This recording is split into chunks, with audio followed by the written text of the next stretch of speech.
Hi there, welcome back to the inclusive classroom.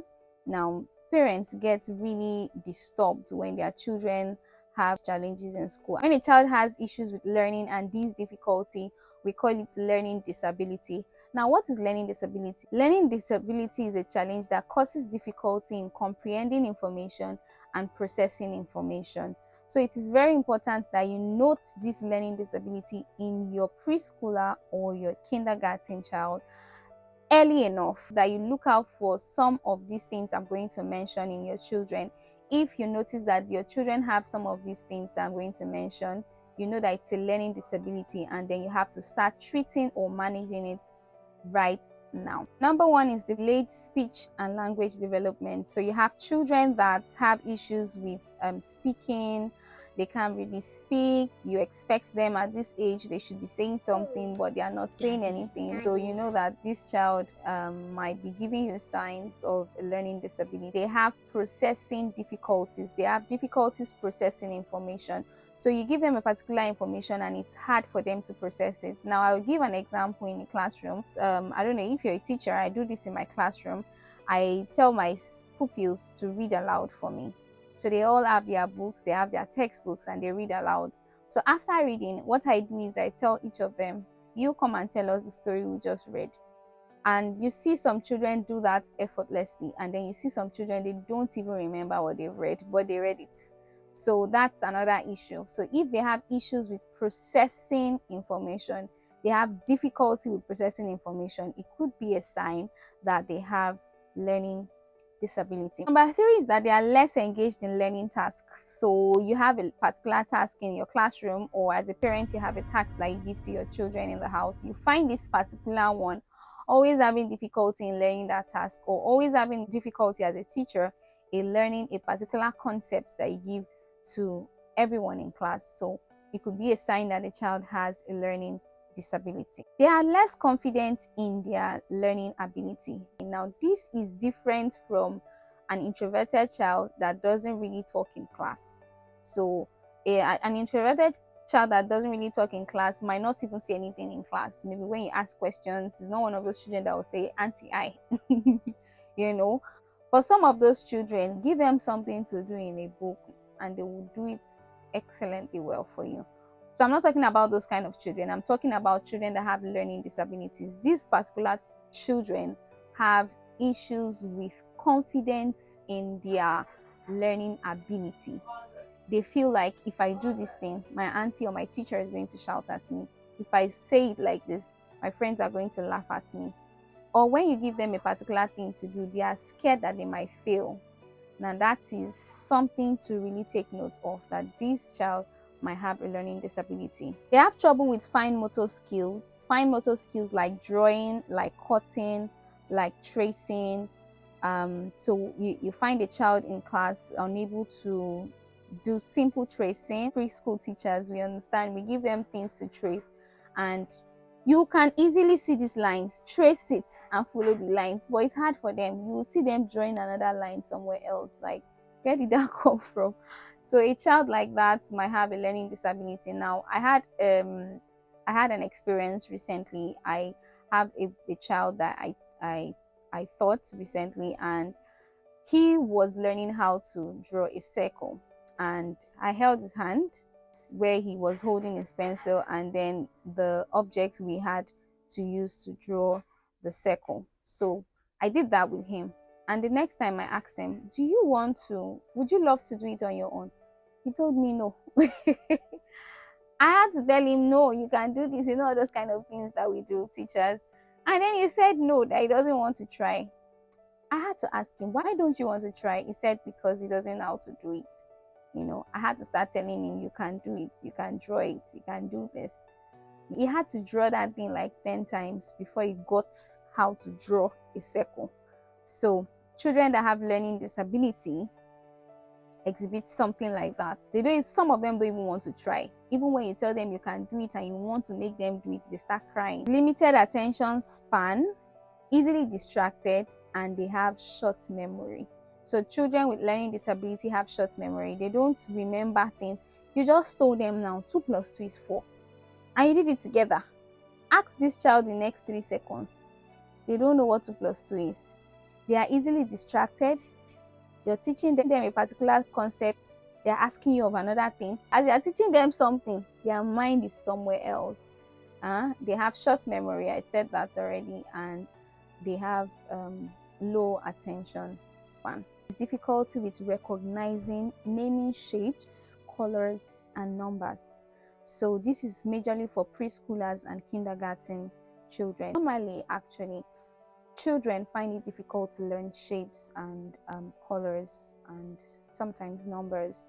They find it difficult, so you have to do it over time.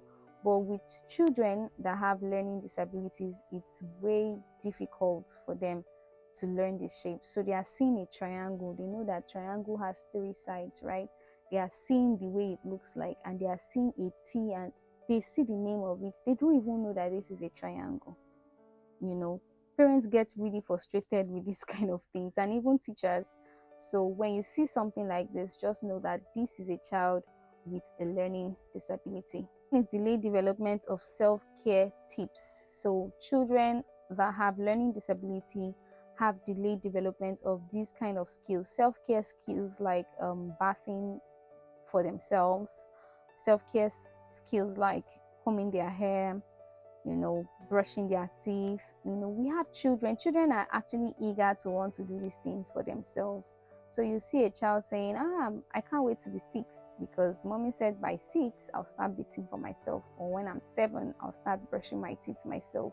They can't wait for these things. But a child with learning disability is actually very comfortable not knowing how to do those things, does not even want to brush his or her teeth by himself. He does not even have any business with that.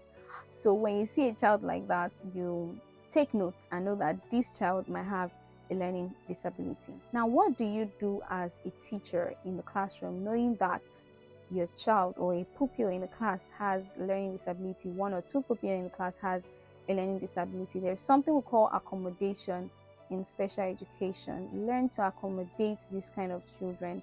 Don't shout at them. If you shout at them, it reduces their confidence. What I mean by accommodation is, for example, you would normally give other pupils in the classroom 20 minutes to do a particular test or to do something in math for you, and then you notice that this other child, maybe it's not like he doesn't really know what to do, probably he or she is a slow writer or something. You have to give that child more time. So you're giving these other people 20 minutes, you're giving the child 40 minutes, so it doesn't really take anything from you. While you're marking these other children's scripts, the child is writing, and before you're done marking, the child submits, and then you're able to score that child. So please learn to accommodate, help them adapt into the system. Now, for parents, if you need help, if you have children that have this learning disability, the first thing you should do is visit or see your children's preschool teacher or kindergarten teacher. So these children spend lots of time in the school. They spend lots of time with their teachers. It's these teachers that would really tell you what they face in the classroom, because they do a lot of activities in the classroom. So ask your children's teacher, get close to your children's teacher, know them, ask them questions. How is my son doing? How is my daughter doing? What are the challenges you're facing? They will tell you. If they're having difficulty, they will tell you, so that you know what to do per time, if it is to get treatment, medical treatment, or get psychological treatment. So another professional you can visit is a pediatrician. Pediatricians will help you out medically. Now, I said something about treating children with learning disability. It is divided into 2 major parts: medical treatment and psychological treatment.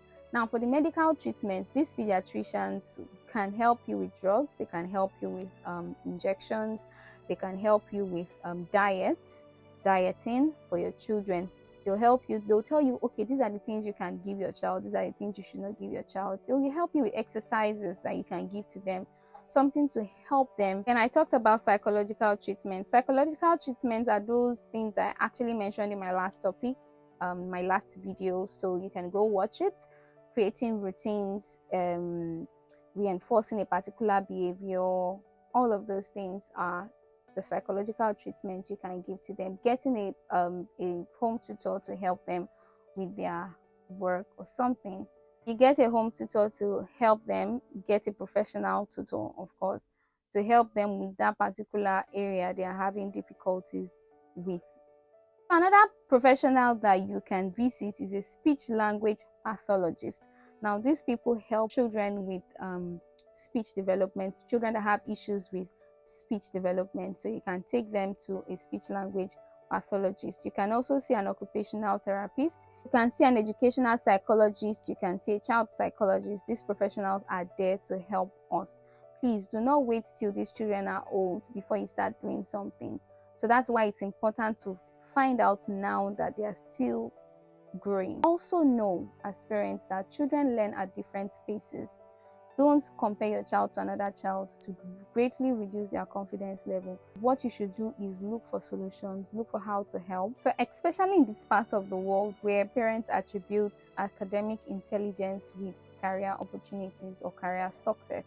So you see a parent that whose child is very intelligent, and the parent is already saying this child is going to be a medical doctor.